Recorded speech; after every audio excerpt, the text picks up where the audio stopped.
For those of you that don't know, I am Sarah and I am a nurse. I am not an expert in mindfulness, and in fact, my mindfulness journey probably started about a year ago in practice. However, I am a nurse, and I've been a nurse for 10 years in pediatric oncology, and I really love my job. My mindfulness journey started with my patients. I started taking guided imagery classes about 10 years ago to help my patients go through painful procedures and cancer treatment. And through that, I started investigating complementary therapies such as Reiki, mindfulness, and meditation. And during that time, I really started using these tools in my everyday life, taking care of patients and taking care of my friends and my family, helping them focus their emotions and going through their challenges. But a few years ago, I found myself in the middle of burnout. Burnout can be used as a general term, but for caregivers, it's an actual diagnosable syndrome. You find yourself listless, exhausted, unable to cope with your working emotions and your personal everyday emotions. And still to this day, as many of you have seen, I am often over bubbling with emotions and sometimes can't control myself. And my mindfulness journey started through that crisis, and I started to really assess that I haven't been taking care of myself for years. I have bad behavior problems, bad relationship problems, bad personal problems, and really a lot of that stemmed from the fact that I was on autopilot and I was not really taking care of myself. So, what is mindfulness? Mindfulness is the ability to be in the moment and not be overwhelmed by your everyday emotions.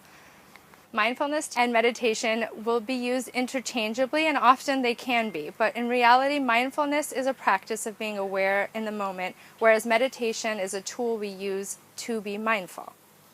Mindfulness is both a practice and an outcome, meaning you need to be mindful to practice, and you have to practice to be mindful. And mindfulness is a way to quiet the monkey mind. And the monkey mind is all of that chatter and all of those thoughts that go on when we're doing our everyday things. How many of you guys have walked to work and you don't even remember the walk? Driven to work, don't remember the drive? How many of you had nights and days where they go by and you really just don't really have much moments to remember? There are constantly moments to be watched, assessed, and absorbed. So this concept is that there's a monkey in your head that is yada yada yadaing all the time. And the best thing to do is to give the monkey a job.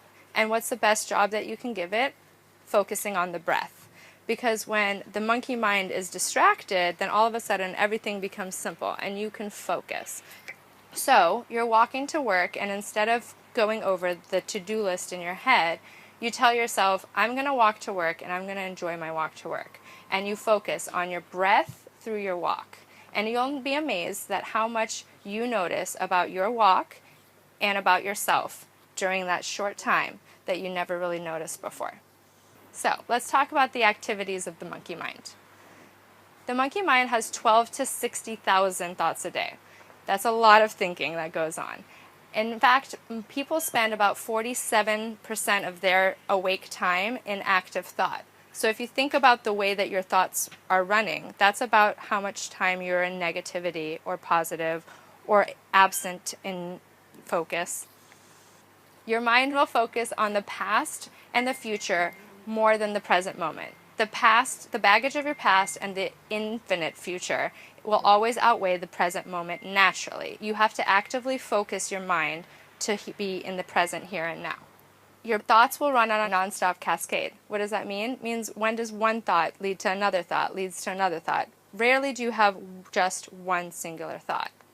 Negative thoughts are based on survival mechanisms. Your body will naturally think of the fear and the anxiety in your life before it thinks of the calm and the happiness. This is a natural wired instinct for your brain. Behaviors are reactive, and this is often based on childhood behaviors or experiences in the past. And stress is automatic, meaning stress builds. If you find yourself in stress, you'll just build upon that, which is why most people, when they're stressed, will trigger 0 to 60 rather than just be triggered by that one isolated event. So These are the 4 characteristics of stress, meaning at any given time, if you're in stress, you're having at least one or more of these symptoms. Mindfulness teaches us that awareness without attachment lightens our load. So if you're aware of your symptoms and aware of what you're having, then you will be able to work through these symptoms. Here's an example. When you're driving in a car and someone cuts you off, what happens? You become pissed. And that means what? You get tense, you get angry, your ears flare red, your mind is racing, you start yelling, you start screaming, you might even slam on the gas and drive up to the person that just cut you off. But in reality, the mindful mind will actually stop and take a deep breath, make sure you're safe in the car.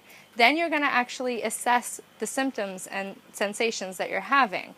All of those things add up to being a bad driver. None of us want to do that, nor do that to the other people on the road. So having a mindful moment is actually taking the moment to assess how you feel and making a logical decision based on that moment. So, how do we cultivate mindfulness? We stop. So you're going to stop, step back, and observe your thoughts, sensations, and feelings. You're going to take a few breaths and observe without judgment. This is very important in interpersonal communications. Say if someone is offending you, a lot of times you can stop and have an empathetic moment to think, why did this person offend me? It could be cultural, it could be language, it could just be situational. And just taking a moment to actually observe that moment might actually change the entire scope of that conversation. Then proceed or park. Sometimes no action is the best response, and if you choose to respond, at least you've taken a mindful moment to be the best representation of yourself in a balanced way. So, as Dylan said in his presentation, the mind is a powerful thing. We can revert back to a lot of pre-wired situations. This is the baseline brain and the meditating brain, and as you can see, there's a lot of difference. Contrary to popular belief, meditation does not slow down your mind. It in fact grows your mind and engages it in much larger ways. As you can see, there's a lot more red in this one. Red is increased metabolic activity, meaning that there's more activity going on in a meditating brain than there is in a baseline brain. So, how do we cultivate mindfulness? We use tools. A lot of people need tools to create a new behavioral pattern. This tree focuses on many different tools you can use to cultivate mindfulness. There are different ways, whether it be stillness activities, creative activities, even movement activities. As you can see, there are plenty of things that you can do, whether you're remote and you have no tools, or you're at home and you have ample resources. Some of these take no money, some of them take as little as 5 minutes a day. So, this slide is up here, but I'm going to ask that you guys engage in an activity with me. If you wouldn't mind, sit back and close your eyes or soften your gaze and just listen to my voice. Normally this is done in 5 to 10 minutes. We're going to do this a little faster. Close your eyes and soften your gaze. Begin to listen to the surroundings and feel your surroundings. Put your mind in the present moment. Repeat to yourself, I am here right now. I am here right now.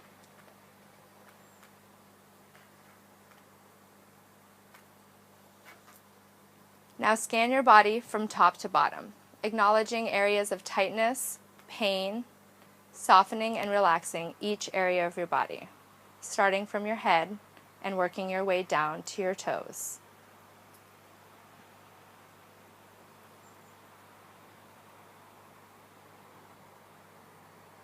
Now focus on your breathing. Don't try to control it, just note it. How fast are you breathing? How slow are you breathing? Do you take a stop in between? Some people like to say noises and say ah when they exhale and ooh when they inhale. If you notice your mind wandering, gently bring it back to your breath. Some people find counting their breaths from 10 and then back down to 0 help them stay focused. Now slowly open your eyes and re-engage with our surroundings. Does anyone feel more calm? I don't. But that short exercise taken in 5 to 10 minutes a day has shown to show decreased in hypertension, blood pressure, stress, and if you do this for 30 minutes a day for 8 weeks, there are many scientific studies that show that there is physical changes in the brain. Your brain will actually grow and expand. So, mindful takeaways. Mindfulness does not stop the mind. It actually brings you more present into the future, into the now and the future. Mindfulness is simple, but it's not easy to cultivate, meaning, back to what I said, you have to be mindful to practice, and you have to practice to be mindful.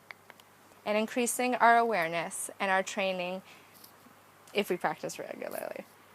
So, that was just a little fun in mindfulness, and I hope this was useful for all of you guys. Thank you.